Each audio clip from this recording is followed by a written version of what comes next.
Good morning, dear student. I am Bola Shankar Singh, your Hindi teacher. Now I will teach you Hindi great poet Kabir. Suprabhatam, मैं भोला शंकर सिंह, आपका हिंदी अध्यापक। आज मैं आपको हिंदी के महान कवि कबीर के बारे में बताऊंगा कि कबीर क्या है। आपके पाठ्यक्रम में कबीर दास का पहला पाठ है, जिसमें कि साखी और सबद दोनों उसके शामिल हैं। तो साखी साक्षी जिसे कहते हैं, प्रमाण के स्वरूप में उसे ग्रहण किया गया है, यह दो में है, और सबद ये पद में है। इनका हमें अध्ययन करना है। तो सबसे पहले हम कबीर दास के बारे में अध्ययन करते हैं कि कबीर क्या है।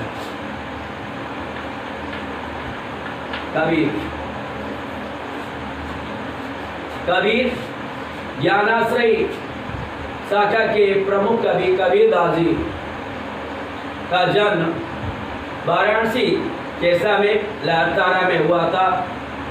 इनके माता पिता का नाम अज्ञात है। कहा जाता है कि विधवा ब्राह्मणी के गर्भ से पैदा हुए थे, जिसने लोक लज्जा के डर से इनको तालाब के किनारे फेंक दिया था। नीरू नीमा उस रास्ते से जा रहे थे और उन्होंने उस बालक को वहाँ किनारे पर देखा तालाब के, उसको उठा करके ले आए। यही बालक आगे चल करके कबीर के नाम से विख्यात हुआ। लेकिन कबीरपंथियों का यह मत है कि नीरू नीमा जब तालाब के पास से जा रहे थे तो उन्होंने देखा कि आकाश से कमल उतर रहा है, और कमल जब पूरी तरह तालाब में उतरा तो देखा उस पर सुंदर बालक खेल रहा था, और इस बालक को घर उठा करके ले आए, और यही बालक कबीर के नाम से विख्यात हुआ।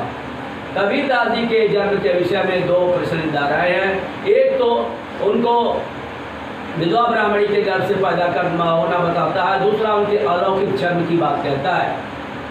कबीर दास जी का पालन पोषण चूँकि जुलाई के घर हुआ था, अतः कबीर दास जी को साड़ी बुनना और ये सब ताना बाना ये सब आता था। उन्होंने अपनी रचनाओं में इसका प्रयोग किया है।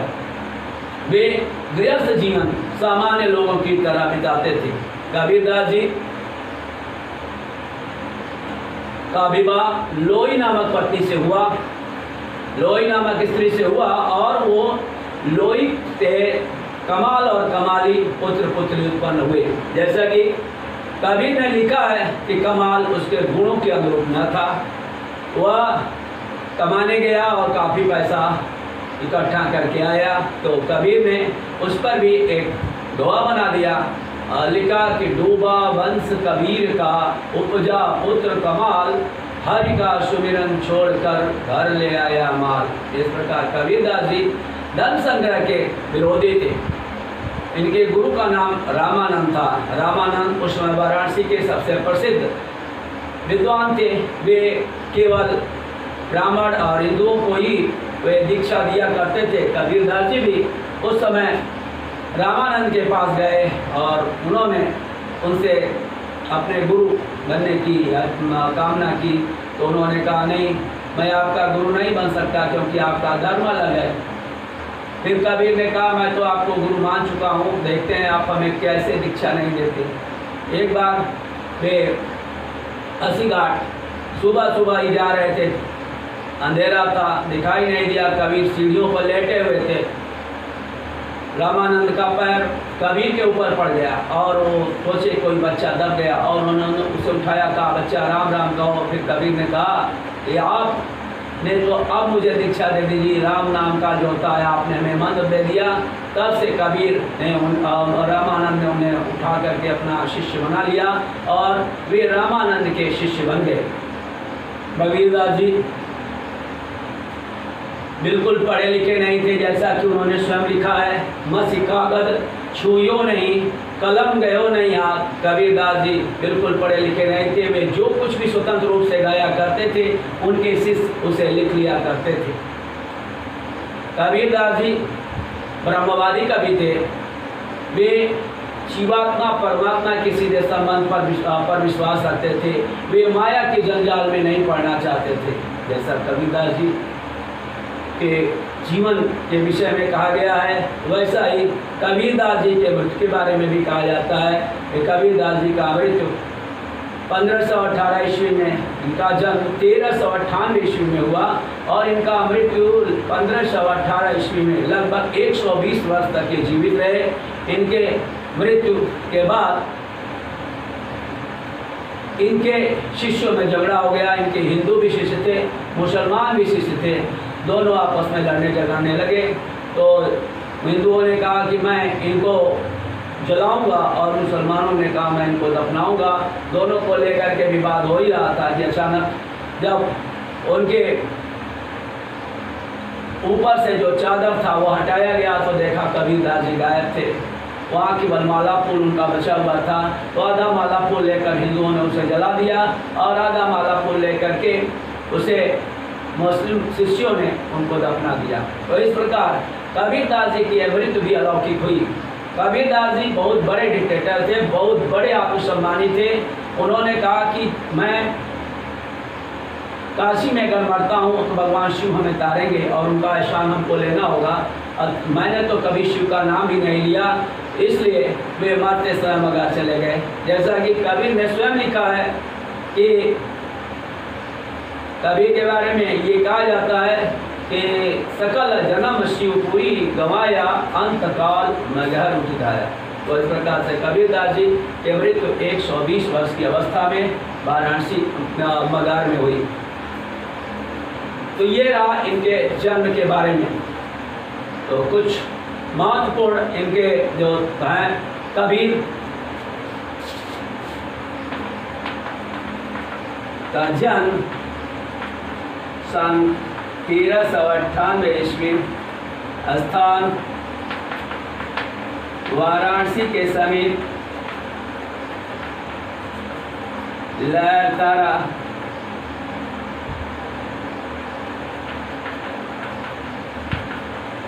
नामक स्थान। माता पिता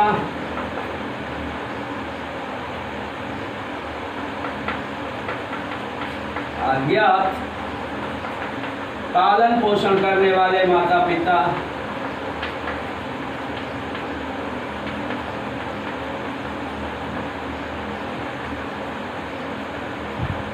नीरू नीमा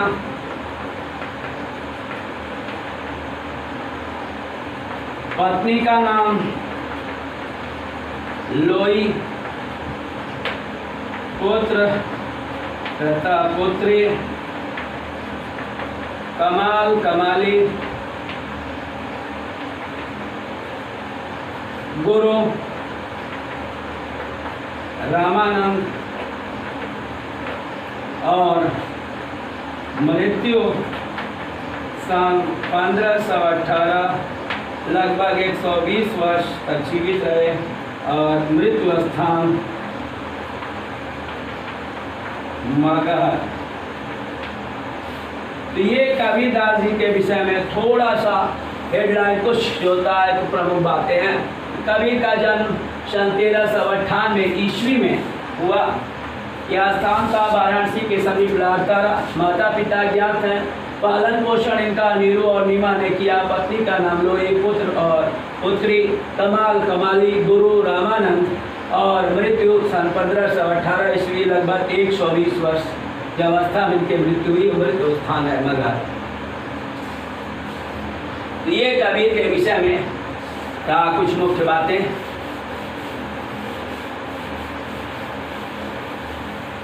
अब हम कबीर की रचना के बारे में बात करते हैं। रचनाएं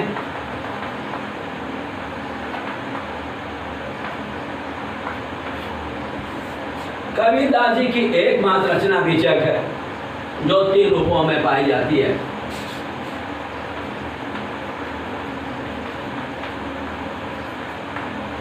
ये एकमात्र रचना बीजक है जो 3 रूपों में पाई जाती है।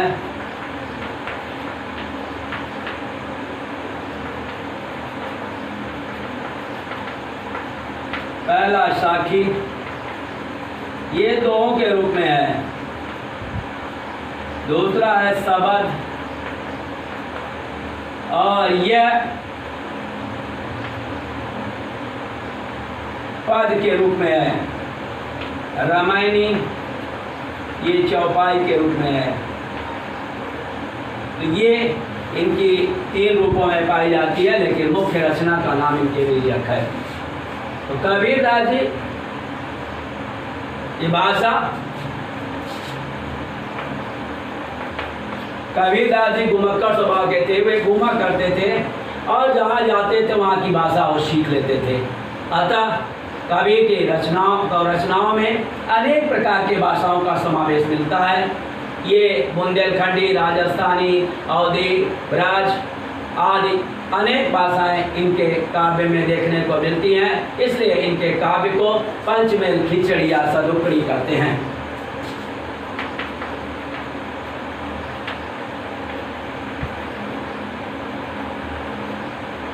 या सदुकड़ी कबीर की भाषा को पंचमेल खिचड़ी या सदुकड़ी कहते हैं। कबीरदास जी अब आते हैं शैली की ओर। शैली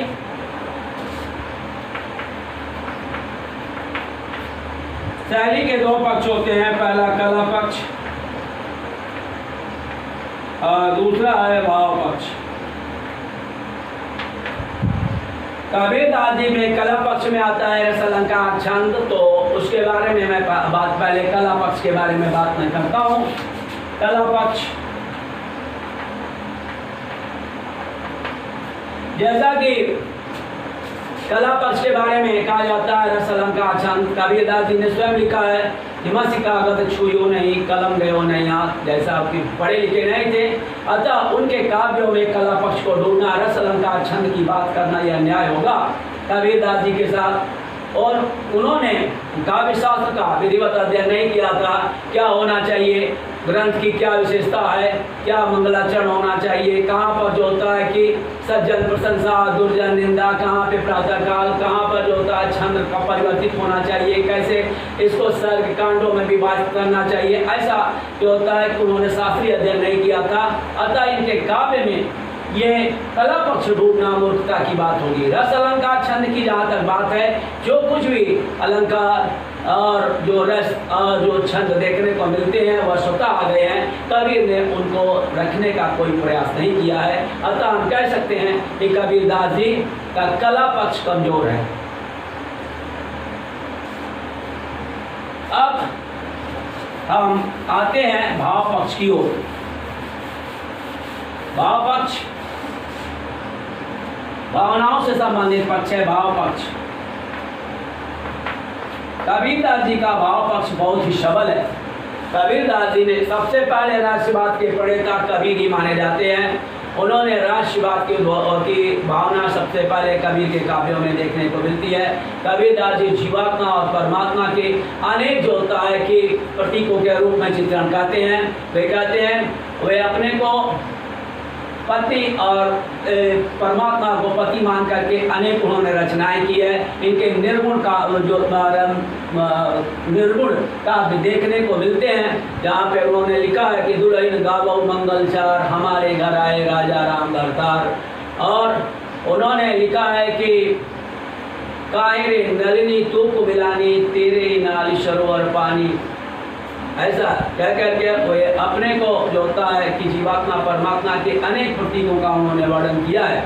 कबीरदास जी ब्रह्मवादी कवि थे।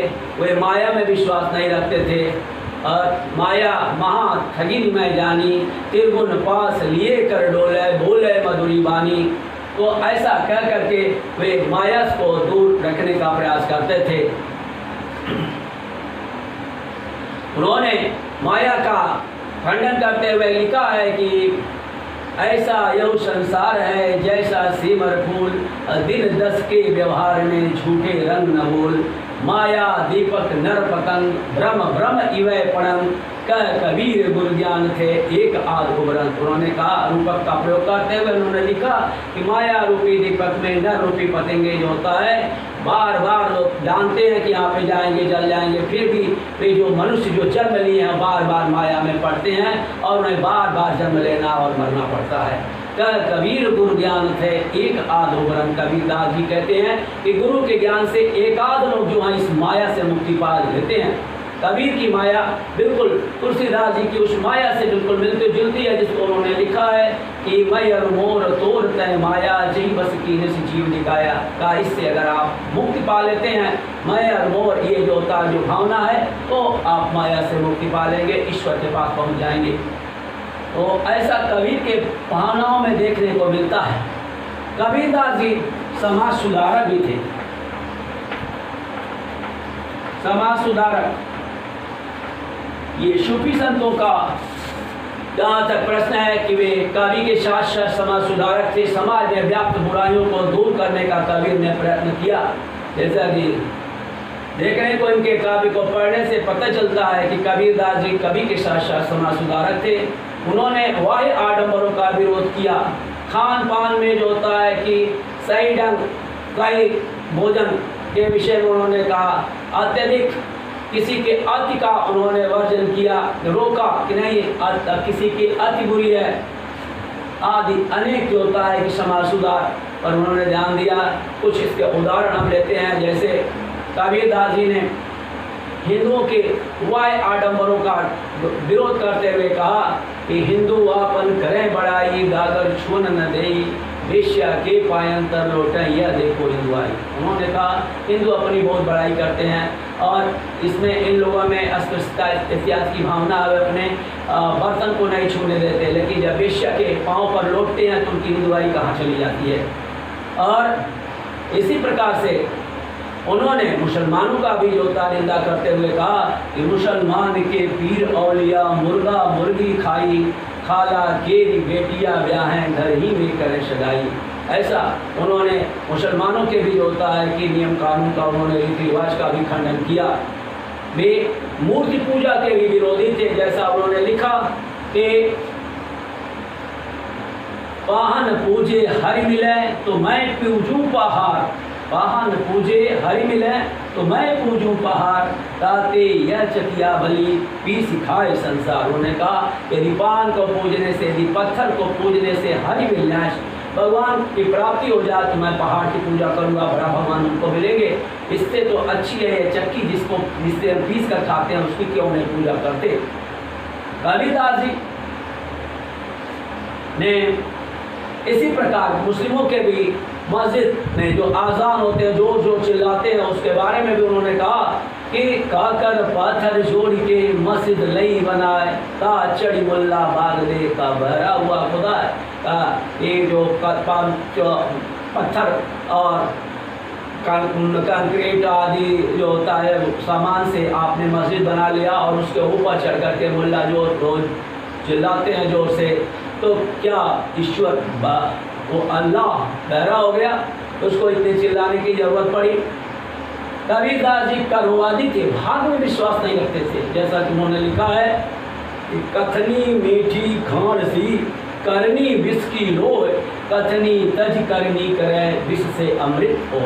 उन्होंने कहा ये कथनी मीठी खान सी करनी विष की लोय, कथनी तज करनी करे तो विष से अमृत हो। उन्होंने ये मांस भक्षियों का भी विरोध करते हुए उन्होंने लिखा है कि बताइए जब आपका भोजन आहार सही नहीं रहेगा तो आपके विचार कैसे सही रहेंगे। उन्होंने लिखा कि बकरी पाती खात है ताकि काड़ी खाल, जे नर बकरी खात हैं ताको कौन हवाल। तो कबीरदास जी इस प्रकार से मांस भक्षियों के भी बहुत विरोधी थे। उन्होंने किसी भी चीज़ के अति का भी जो होता है विरोध किया है। का अति का भला न बोलना, अति की भली न चूक, अति का भला न बरसना, अति की भली न दो। और कबीरदास जी ने कवि के साथ साथ समाज सुधारक का भी कार्य किया। समाज में व्याप्त बुराइयों को दूर करने का भरसक प्रयत्न किया। अतः कबीर कवि के साथ साथ समाज सुधारक थे। अब उनका हिंदी साहित्य में स्थान, हिंदी साहित्य में स्थान, तो कबीरदास जी भक्ति काल के कवियों में एक ज्ञानाश्रयी शाखा के कवि में सर्वश्रेष्ठ इनका स्थान है। कबीरदास जी ब्रह्मवादी कवि थे और ऐसे कवि कभी युगों में पैदा होते हैं। अतः कबीरदास जी को हम सर्वश्रेष्ठ ब्रह्मवादी कवि और निर्गुण काव्यधारा के प्रमुख कवियों में इनको हम रख सकते हैं।